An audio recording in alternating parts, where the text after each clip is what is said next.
Our beautiful coming-of-age story begins with Luca, a high school student whose phone keeps ringing early in the morning. Too lazy to get up, she answers it with her toes. Like, I'll lower myself and grab it with my hand later kind of lazy. As soon as she answers, her classmate John tells her he's waiting so they can go to school together. She instantly jumps up, throws on her clothes, gets ready in a rush, and runs downstairs. When she reaches the front of the house, her mom calls out to her and tosses her a bag of food. Since Luca is used to moving fast, she opens her backpack at an angle and slips the food straight inside, like a pro basketball player making a perfect shot. When she goes outside, she finds John, who's known her since childhood and grew up with her. He's kind of quiet and reserved. We also learn that Luca only really relaxes when she's pulling pranks on him, like teasing him, tying him up like some kind of rope, and no matter how much he begs her to let him go, she refuses. All of this, of course, is documented with photos and videos she keeps so she can laugh whenever she's feeling down. By sheer coincidence, they attend the same school and even the same class. As they walk together, they sing the song John practices day and night so he can perform it with his band, which includes Mary. Soon, Mary appears, walking toward them with her stunning presence. We learn that all the boys at school are obsessed with her and wish she'd even glance their way, except for John, who sees her as just normal, nothing special. That becomes obvious when Mary stops to talk to him, and he's clearly not paying attention at all. Even Luca notices it. When Mary walks away, Luca smells the scent lingering from Mary's hair, and John looks at her and says, "You're being dramatic, girl." After that, Luca goes to stand beside her friend Moon, who has just been brutally rejected by a boy she likes. Moon is standing in front of him, drowning in tears, while he's completely indifferent, saying, "Sorry, I'm taken," before walking away. Luca and another classmate rush in to comfort her, but they're shocked when Moon tells them, "You actually believe that act? I borrowed money from him, and honestly, things have been a mess lately, so I pretended I liked him just so he'd stop talking to me and forget about the money." Her friends are proud of her and see her as a true actress, raw talent waiting to be discovered. The three of them walk down the hallway together, drinks in hand, while Mary tells them about Ray, the new student who's supposed to transfer to their school today. Suddenly, a ball flies straight into them, spilling their drinks everywhere. Of course, it was John. You can tell Luca has had enough and isn't in the mood for nonsense. Furious, she storms into the classroom, grabs the ball, and throws it back at him through the window. When he asks why she did that, she tells him to go wash his face and actually look at what he did to her clothes. He replies arrogantly, "It'll dry. Why are you making a big deal out of it?" That's when she throws an entire drink at him. They grab each other, and it turns into a full-on fight, chairs flying, chaos everywhere, especially when he notices the photos she has of him and tries to take them back by any means necessary. We discover that they fight so often that the students actually place bets on who will win, usually wagering sandwiches. Whoever wins gets the prize. The whole school goes wild, students crowding around. Meanwhile, John and Luca are in their own world, like a bullfighting arena, while everyone watches, holding their breath to see who'll come out on top. The moment they hear that the hall monitor is on the way, everyone disappears, except John and Luca, who refuse to stop until they've both hurt each other. When one of their classmates realizes they're not backing down, he grabs a box of chalk and throws it at the ceiling fan. The chalk explodes everywhere, covering them completely, making them look like they're at India's Holy Color Festival. At that exact moment, Ray walks in and kicks the box away before it can hit either of them. We notice that the instant Luca sees him, she freezes, completely captivated. She feels like she's just found the boy of her dreams, focusing on his eyes, his hair, every detail of his face. Meanwhile, on the other side of the room, the poor security guard has fainted after a chalk box flew straight into his head, and instead of helping him, two clueless students are busy taking selfies with him. Because of what happened, Ray, John, and Luca all get punished and are made to stand outside the classroom, and the teacher notices that Luca can't take her eyes off. She keeps standing there, completely lost and staring at him, to the point that John notices and looks genuinely confused by her behavior. He almost feels like saying, "Have some respect, seriously." Later that same evening, Luca is sitting at home watching John come downstairs to eat with her family. We learn that this is totally normal for them. It's part of their routine. With his usual annoying, stomach-turning behavior, Luca can't help but compare him to Ray. Honestly, the two of them couldn't be more different in every possible way. Luca herself clearly looks confused and emotionally scattered. Things get even more complicated when her father casually tells her not to look at John while she's eating, because one day they're supposed to become husband and wife. Luca is completely shocked. She immediately loses her appetite, leaves the table, and walks away.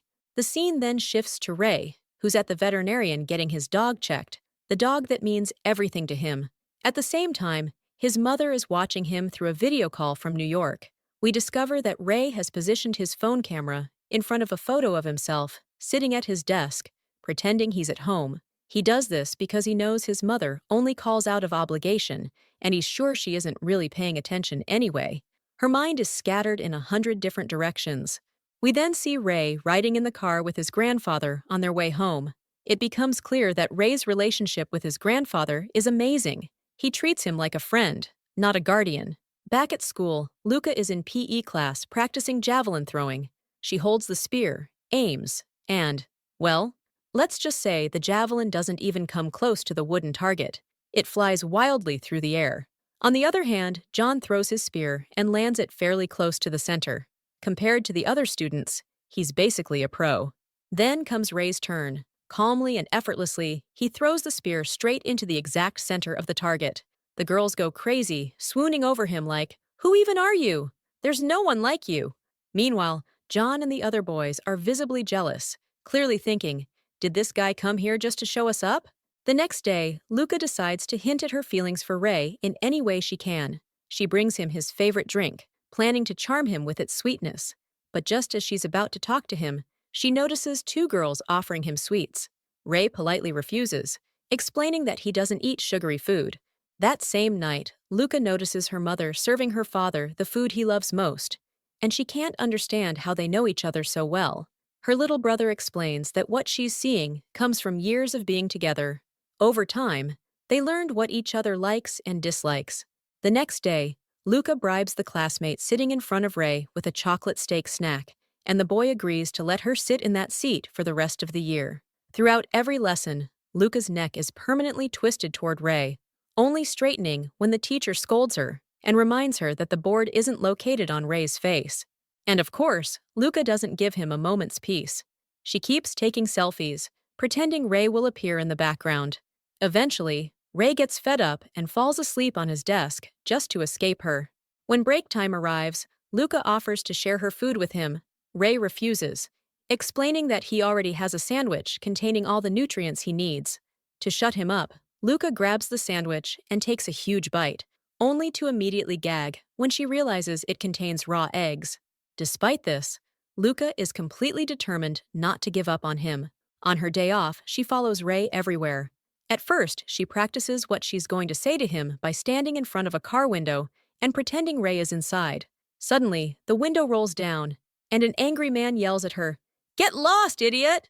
At the same time, Ray is sitting alone with his dog, looking at a photo of a little girl on his phone. A flashback begins. We see Ray as a child with his dog, searching for a little girl who was his friend. His mother was in a hurry to leave, and as they drove away, the girl finally appeared. Ray took a photo of her, and he's kept that picture ever since. Back in the present, Ray is startled when Luca suddenly jumps out in front of him.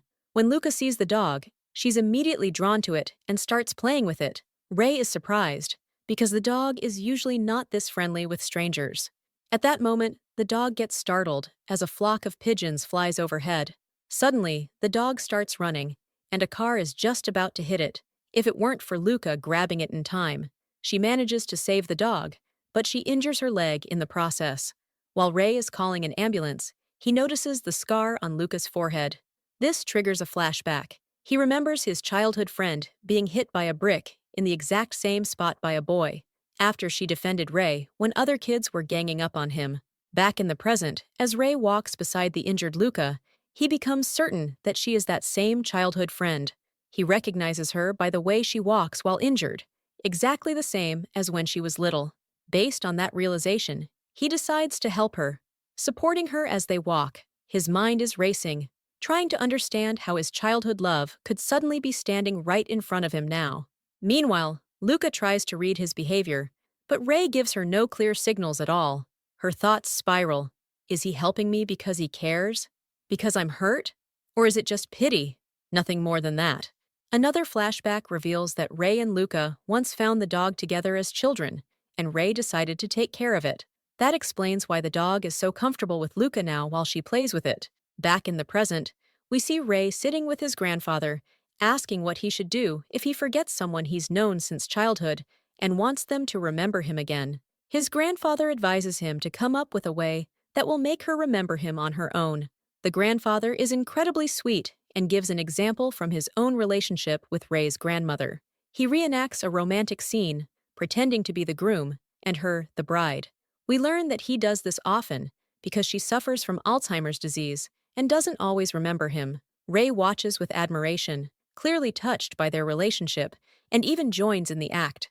The next day, Ray decides to follow his grandfather's advice. He deliberately provokes a group of school bullies, trying to start a fight. At the same time, Mary asks John if he loves Luca. He replies that they grew up together like siblings. Since the topic comes up, they end up looking at Luca's photo with Ray. We return to Ray, who lures the bullies into a tunnel similar to the one where Luca once defended him as a child. He holds the boys there, waiting for Luca to come so she'll step in to defend him and remember everything. We discover that Ray is intentionally allowing them to hit him, completely focused on Luca and eagerly waiting for her to see him. Unfortunately, his plan fails. Luca senses something is wrong and turns back with her friends instead of approaching. When Ray realizes his plan isn't working, he unleashes all his anger on the bullies and takes them all down by himself. One of them calls John for help. John arrives lightning fast, already irritated because of Ray's photo with Luca. He confronts Ray angrily, saying, "What's your problem? Is there no one who can put you in your place?" The next day at school, when Luca sees John's bruised and scratched face, she jokes with him as usual. But this time, John is cold and irritated with her, especially because of her sudden closeness with Ray. When Ray offers to help support Luca to the classroom, she refuses, pointing out that if anyone sees them, they might get the wrong idea. That's when John explodes, accusing her, "So I'm the bad one, and Ray's the good guy now, right?" Luca is shocked by his exaggerated reaction. She tells him his voice is annoying, then walks away. Later that same day, Luca decides to visit Ray at his house since he didn't come to school. When she sees the injuries on his face, she immediately realizes he was in a fight, but it never crosses her mind that the fight was with John, since John is injured too. Ray invites her inside, but when his grandmother sees Luca, she gets frightened. Ray explains that his grandmother has an illness and needs special care. Luca notices that the grandmother keeps asking about her husband, so she comes up with a clever idea. She has Ray call his grandfather on a video call, sticks the tablet to her own face, and dances with the grandmother while Ray plays music to calm her down. The plan works perfectly. What's especially touching is that the grandfather never gets tired or frustrated. On the contrary, he fully accepts the situation and does his best to comfort and support his wife. Ray watches all of this with deep admiration. After that, Ray and Luca bathe the dog together. Ray asks Luca to be gentle because the dog suffers from a rare illness and needs treatment abroad. Luca becomes visibly tense when he says this, realizing that Ray will have to travel with the dog and that she has grown to need him in her life. We then cut to Mary, singing while her eyes remain fixed on John. We discover that she's in love with him, while he's completely oblivious. Back to Luca and Ray. Ever since her visit, the distance between them has noticeably shrunk. They start spending almost the entire school day together, whether it's eating together or it's the kind of joking that almost stops your heart. We see that when they're at home, they spend their time chatting, and the important thing is that they keep talking to each other throughout the entire day. Meanwhile, John keeps begging Luca to host his concert because the girl who was supposed to do it is heartbroken over her boyfriend and not in the mood. At the same time, we notice that Mary can't stand Luca at all and speaks to her in a very rude, condescending way. Despite Luca's objections, she eventually agrees. She also makes sure to schedule her meeting with Ray for the time right after the concert ends. The day of the concert arrives, and when Ray shows up, he remembers what John once said to him during one of their fights. We learn that John had asked Ray to stay away from Luca, telling him, "I'm the one who understands her best. I know what she likes and what she hates, If anyone is going to be by her side, it should be me, not you. Back in the present, just before the concert starts, Mary asks John if the song they're about to sing was written for Luca, or if it's just a normal song. John is honest and admits that he's liked Luca for a long time. We can tell that his words deeply hurt Mary because she loves him. Meanwhile, Luca is lighting up the stage and the audience is completely engaged. The problem is that when the band comes on, Mary isn't emotionally ready to sing because of John's confession.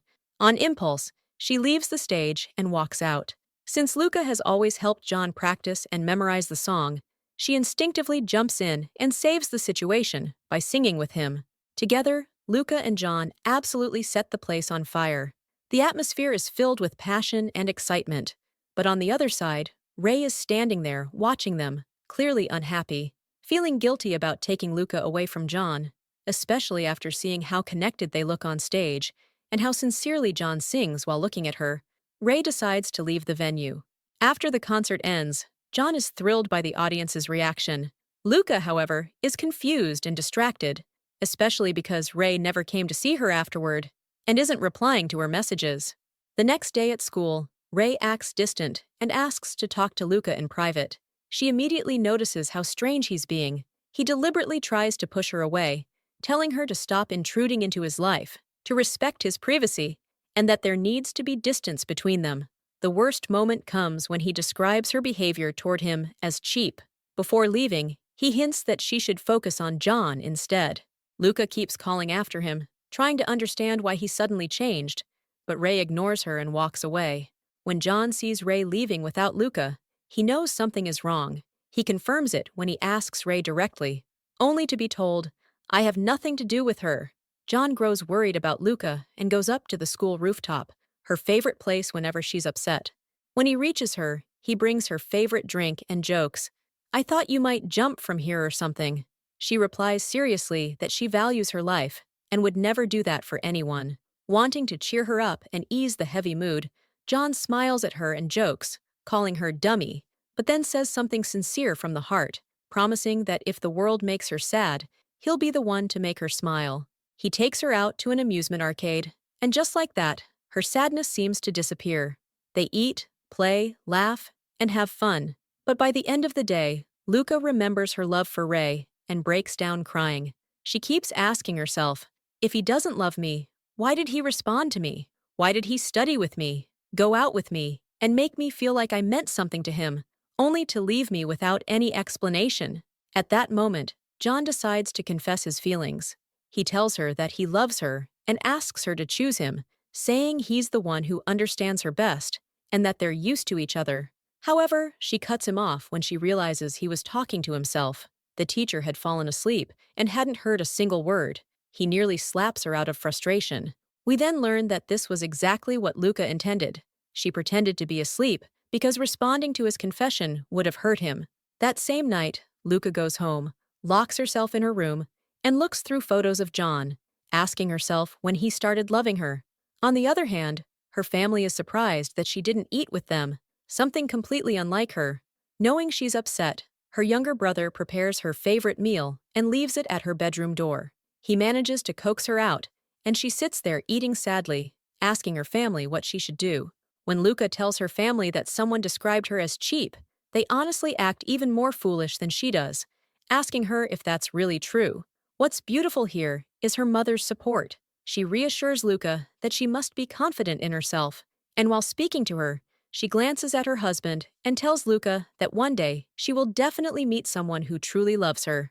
The next day at school, when Ray arrives in class, he gets upset with the teacher for calling Luca stupid just because her exam grades aren't good. Ray points out that what the teacher said counts as verbal bullying and makes it clear that he won't allow him to insult any student in the class. He warns him that if he doesn't apologize immediately, he'll report him. The teacher, shocked, asks why Ray is so fired up about Luca, and Ray replies, "Anything that concerns her concerns me." When the classmates hear this, they're impressed by his courage and the way he stands up for her. Later, school security summons Ray and gives him a choice. Either apologize to the teacher he embarrassed in front of the students, or submit the video of himself fighting with John to the administration and get expelled. Ray refuses this manipulative approach, so the guard calls in John. expecting him to confirm that Ray is a violent troublemaker. Instead, John does the opposite and confirms that they were just joking around. Because of that, security lets them off with punishment, forcing them to ride stationary bikes at full speed until the guard feels like telling them to stop. During this, John explains to Ray that he only got involved because Ray defended Luca, nothing more. He also asks him to go back to her, telling him that she's genuinely upset because of him and that he hates seeing her like that.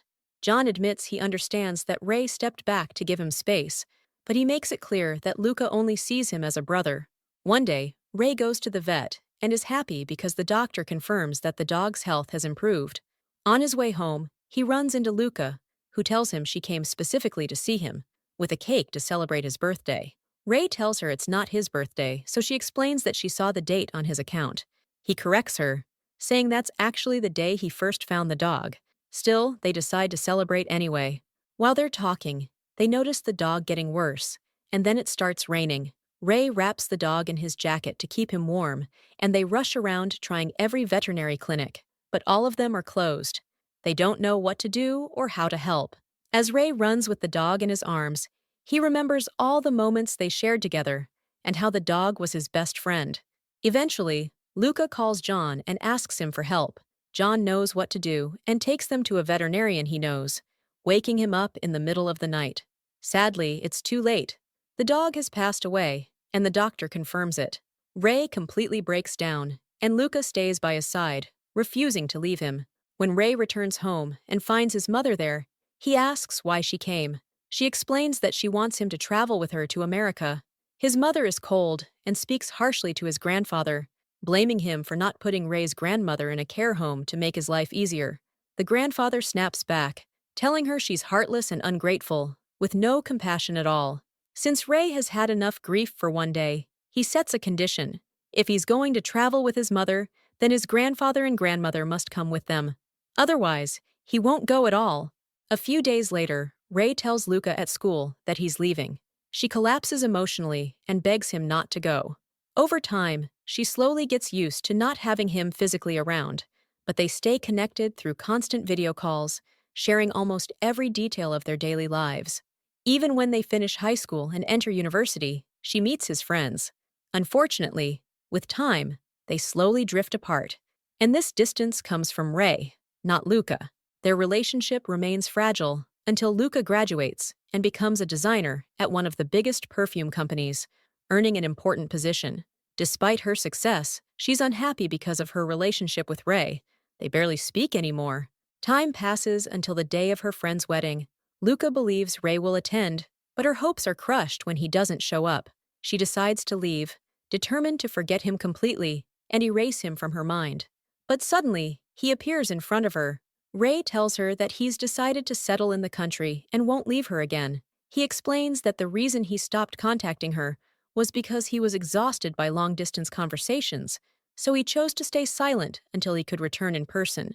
Because Luca knows, deep down, that he truly loves her. She trusts his words, forgives him, and accepts him back. We then see that they get married and build a life together. They even adopt a dog that looks like the one they lost. Together, they live in complete happiness. Before ending our story, I'd love to know your opinion. What do you think about Luca holding on to Ray, even when there were no signs that he would ever come back to her? Goodbye, beautiful people.